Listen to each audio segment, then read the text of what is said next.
5 August Awami League সরকার পতনের পর থেকেই বাংলাদেশ ভারত সম্পর্কে চলছে টানাপোড়েন। ক্ষমতাচ্যুত সাবেক প্রধানমন্ত্রী শেখ হাসিনার ভারতে আশ্রয়, বন্যা, সীমান্ত হত্যা, সংখ্যালঘু নির্যাতনের অভিযোগ, ভিসা বন্ধ সহ নানা কারণে উত্তেজনা বাড়ছে দ্বিপাক্ষিক সম্পর্কে।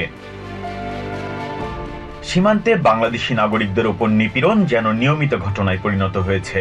এর মধ্যে আন্তর্জাতিক সীমান্ত আইন লঙ্ঘন করে সীমান্তের 5টি স্থানে ভারতের কাঁটাতারের বেড়া দেওয়ার চেষ্টা আগুনে যেন ঘি ঢালছে। কয়েক দফা পতাকা বৈঠকের পর কাঁটাতারের বেড়া নির্মাণ সাময়িকভাবে স্থগিত করেছে বিএসএফ। সংকট নিরসনে নজরদারি বাড়িয়েছে দুই দেশের সীমান্তরক্ষী বাহিনী।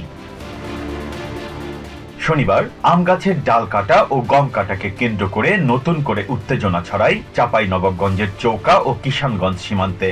এদিন বাংলাদেশি নাগরিকদের উপর সাউন্ড গ্রেনেড ও টিয়ার সেল নিক্ষেপ করে বিএসএফ। হামলায় অন্তত 5 বাংলাদেশি আহত হন।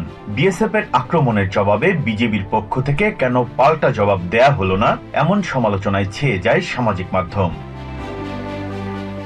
এমন পরিস্থিতিতে রবিবার সচিবালয়ে সাংবাদিকদের সঙ্গে আলাপকালে স্বরাষ্ট্র উপদেষ্টা জানান, চাঁপাইনবাবগঞ্জের ঘটনার সময় বিজিবি সাউন্ড গ্রেনেড বা টিয়ার সেল ব্যবহার করতে পারেনি। এর কারণ বিজিবির কাছে এসব ছিল না। পরিস্থিতি বিবেচনায় বিজিবিকে সাউন্ড গ্রেনেড ও টিয়ার সেল ব্যবহারের পারমিশন দেওয়া হয়েছে। টিয়ার গ্যাস তো ওদের কাছে নাই, প্লাস আপনার ওদের কাছে তো ওই যে সাউন্ড গ্রেনেড নাই।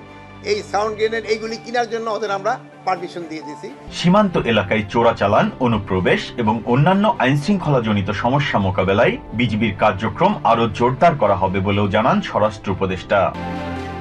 Biprajit Chanda, TVN 24 news desk. New York থেকে সম্প্রচারিত টিভিএন 24 টেলিভিশন বিশ্বজুড়ে বাঙালির কণ্ঠস্বর।